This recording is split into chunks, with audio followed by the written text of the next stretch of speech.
Hello friend, कैसे हैं आप सब। तो आप सभी का आरती सोनी ब्लॉग में स्वागत है, अभिनंदन है।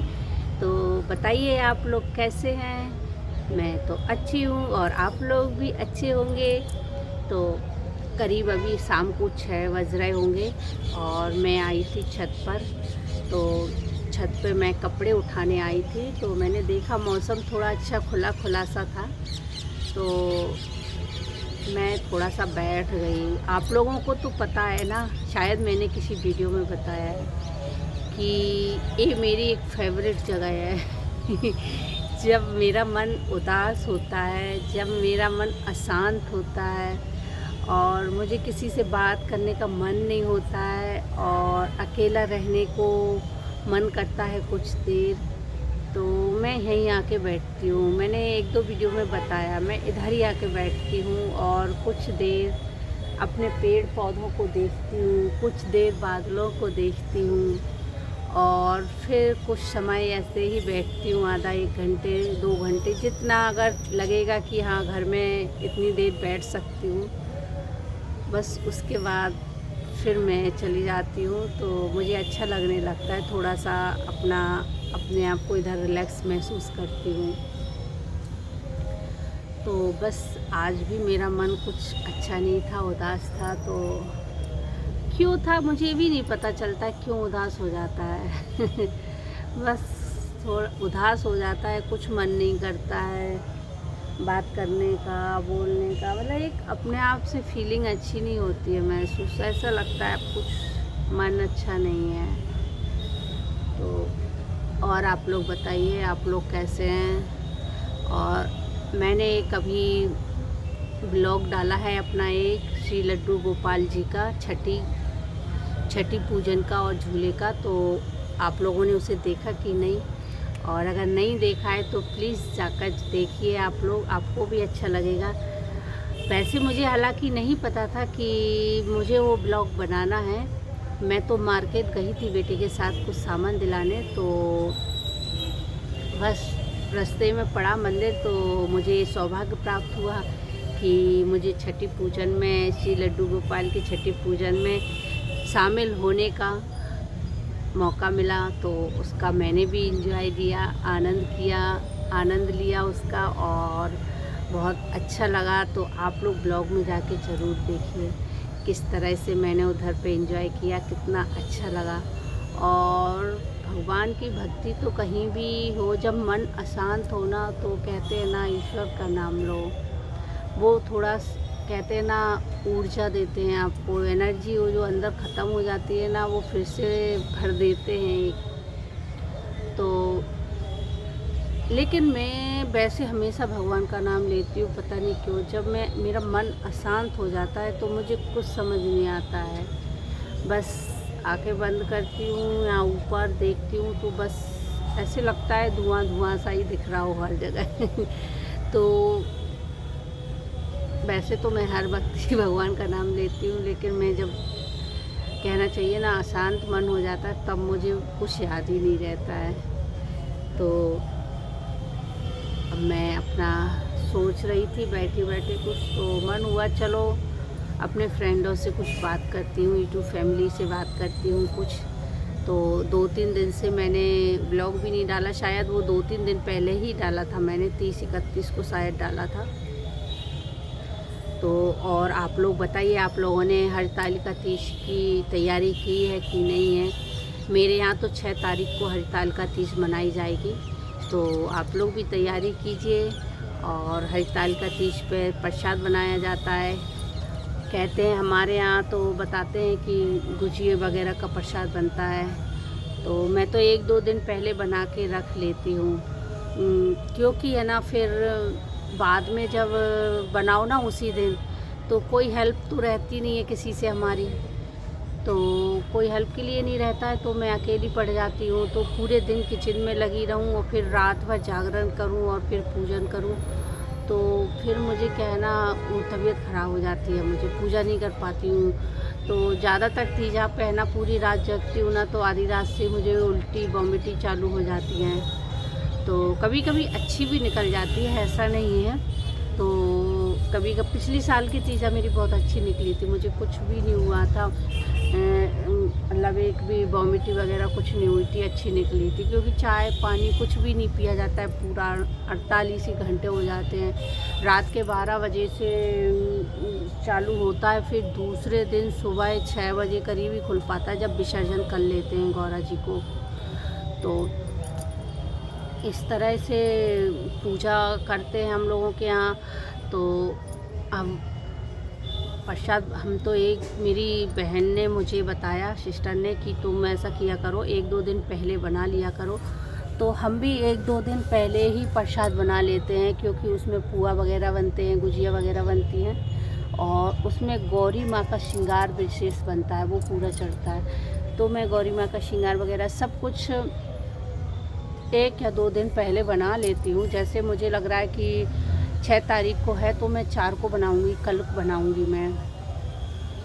और मैं उसका वीडियो भी बना के डालूँगी आप लोगों को, कि मैं हड़ताल का तीज में पूजन में प्रसाद में क्या क्या बनाती हूँ, तो मैं वो आपको दिखाऊँगी। और फिर मेहंदी वगैरह भी लगाते हैं, तो एक दिन तो 5 तारीख को मेहंदी वगैरह लगा लेंगे, और 6 तारीख को व्रत रखेंगे, तो पूरी रात जागरण करेंगे, अपने भोले बाबा का स्मरण करेंगे। तो आप लोग भी तैयारी कीजिए और हड़ताल का तीज पे। और मेरा एक टिप्स भी आप याद रख लीजिए, हड़ताल का तीज तो वैसे मैं ज़्यादातर करती हूँ 2 दिन, 1 दिन रह जाते हैं, तो मैं 1-2 दिन से ही ग्लूकोज पीना चालू कर देती हूँ, क्योंकि उस दिन है ना, पूरे दिन नहीं मिलता है, तो बिल्कुल एनर्जी नहीं रहती है, और काम तो पूरा करना ही होता है, और पूरी रात भी जागरण करना पड़ती है। कहते हैं ना, करवा चौथ में तो आप सुबह 4 बजे सदगी कर लेते हैं लोग बाग, और शाम तक चंद्रमा निकल आता है, 8, 9, 10 बजे तक चाय पानी खाना, फिर कुछ भी करता रहता है इंसान। लेकिन इसमें अगर आपने आज रात को 12 बजे से व्रत चालू कर दिया, तो कल पूरा दिन 12 बज जाएंगे, और फिर दूसरे दिन मतलब कहना चाहिए आप सुबह 6 बजे तक हो पाता है व्रत समाप्त। तो बहुत कठिन होता है तीजा का व्रत, और पूरी रात जागरण करना पड़ता है। 4 पहर होते हैं, चारों पहरों के हवन किए जाते हैं, तो कठिन तो होता है, लेकिन सौभाग्यवती स्त्रियों के लिए यह व्रत होता है, और वो अपने पति की लंबी उम्र, अखंड सौभाग्य प्राप्त हो, मुझे भोले बाबा से ऐसी विनती करती हैं, इसलिए यह व्रत रखती हैं। तो वो तो शक्ति भी भोले बाबा ही देते हैं लेकिन अब क्या है ना, आज के समय में शरीर भी इतना काम नहीं करता है, और व्रत बहुत कठिन हो जाता है, तो तबीयत ख़राब होने लगती है। मेरी तो हो जाती है, मैं क्यों कहूँ। और मैंने तो ज़्यादातर देखा है, कुछ 4-5 सालों से मैं देख रही हूँ, तीजा पे मुझे बहुत ज़्यादा ही परेशानी हो जाती है।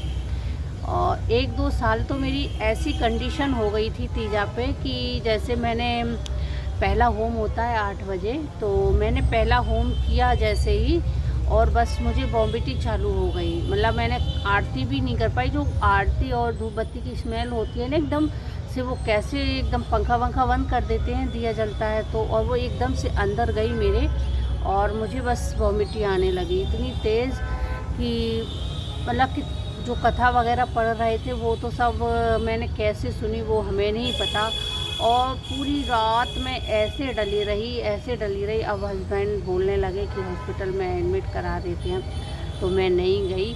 और मैंने मतलब उन्हें कितनी बार तो बताया नहीं कि मैंने वॉमिटिंग की, उन्हें 1-2 बार की बता देते हैं क्योंकि अगर बताएंगे तो वो एडमिट करा देंगे तो फिर मेरी जो पूजा है, मैं 4 होम पूरे नहीं कर पाऊँगी। घर में रह के कम से कम अपने वो 4 होम तो कर लेती हूँ कंप्लीट। तो इसलिए मुझे बहुत परेशानी 2-3 साल से हो रही। बस अभी जो पिछली साल थी उस साल मुझे नहीं हुई है, उस साल मुझे अच्छा लगा था, अच्छी फीलिंग थी।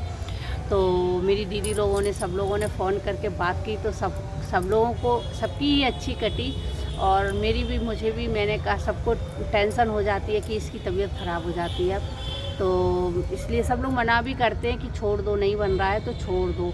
लेकिन अब वो क्या है ना, काफ़ी समय से रह रही हूँ तो मन नहीं मानता है। अब ऐसा लगता है चलो अब कितना समय और बचा जीवन का, रह रहे हैं जब तक बिल्कुल ऐसा न लगे कि हाँ अब छोड़ने की स्थिति में छोड़ देना चाहिए। तो अभी जब तक चल रहा है तो रहती हूँ।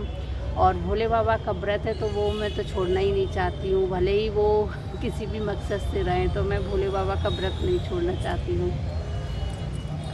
तो इसको मैं काफ़ी समय से रह रही हूँ, मैं आपको बता देती हूँ। तो इसको मुझे किसी ने नहीं दी। कहते हैं तीजा को कि कोई देता है, बड़े लोग या सास या कोई भी अपना तीजा देता है। लेकिन मैं तीजा कैसे रहने लगी, मैं 12th में पढ़ती थी, तो उस समय मेरी भाभी थी बड़ी, तो वो प्रेग्नेंट थी, तो उनको वो उस साल तीजा नहीं रखने दिया गया। उनको मतलब पूरा टाइम था, तो कहा गया कि बेटे को या मतलब बच्चे को जो भी हो प्रॉब्लम हो सकती है, तो इसलिए उन्हें व्रत नहीं रही वो। लेकिन उन्हें व्रत वो रही थी, लेकिन उनने अन्न नहीं खाया था। बाकी फ्रूट्स, जूस, दूध और फलाहार ये सब करती रही बराबर पूरे दिन, जितने भी देर मन हो। सौंधा नमक भी खाती रही। तो फिर उस साल मैं रही थी, तो उस समय हमारी मतलब काफ़ी 12th में पढ़ती थी मैं, काफ़ी समय हो गया है मुझे। तो फिर मैं जब दूसरे साल से फिर उनके बच्चा हो गया था, बेटी हुई थी उनके, तो जब उनके बच्चा हो गया उसके बाद से फिर वो रहने लगी। उन्होंने मुझे दी नहीं थी, लेकिन फिर मैंने छोड़ी नहीं, मैं उसी समय से रहती रही बराबर। मन नहीं हुआ मेरा छोड़ने का, तो मैं बराबर रहती रही, आज भी रह रही हूँ। तो समझ लीजिए मुझे काफ़ी साल हो गए हैं, 20-22 साल से तो ज़्यादा ही हो गए होंगे मुझे रहती हूँ। काफ़ी छोटे से ही रहने लगी थी मैं 12th में। उस समय क्या 16-17 साल के ही होंगे हम, और उस समय से मैं रहने लगी थी तीजा, और अभी तक रहती हूँ। और मन नहीं करता है छोड़ने का अब, लेकिन अब थोड़ा सा है ना परेशानी हो जाती है कि किसी साल हो जाती है, किसी साल नहीं होती है, लेकिन 2-3 साल से कंटिन्यू ज़्यादातर होती ही है। तो अब भगवान से, भोले बाबा से यही प्रार्थना कर रहे हैं कि 6 तारीख को अच्छे से निकले कोई परेशानी नहीं हो। और पूरी रात का जागरण रहता है और अच्छा लगता है, सभी लोगों से मिलना जुलना होता है। तो आप लोग भी मेरा ब्लॉग देखिए, और तीजा का ब्लॉग भी मैं बना के डालूँगी।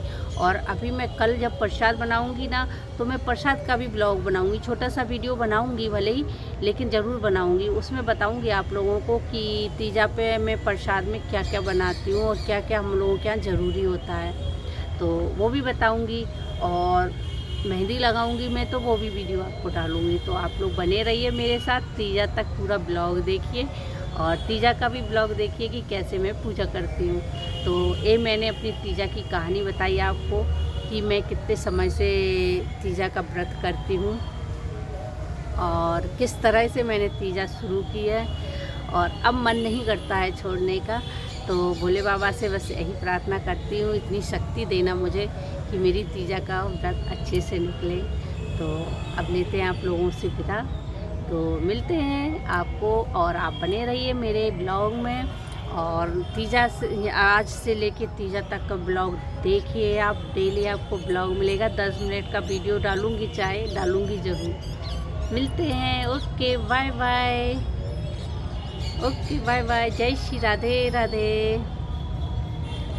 अगर आपको मेरा ब्लॉग पसंद आए, प्लीज़ लाइक कमेंट शेयर ज़रूर कीजिए, ज़्यादा से ज़्यादा शेयर कीजिए। राधे राधे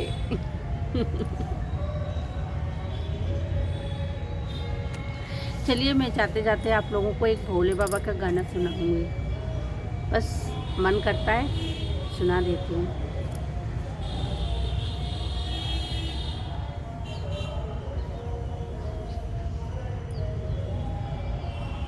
शिव शंकर चले कैलाश की बूंदियाँ पड़ने लगी, भोले बाबा चले कैलाश की बूंदियाँ पड़ने लगी, मेरे भोले बाबा चले कैलाश की बूंदियाँ पड़ने लगी, भोले बाबा चले कैलाश की बूंदियाँ पड़ने लगी, की बूंदियाँ पड़ने लगी।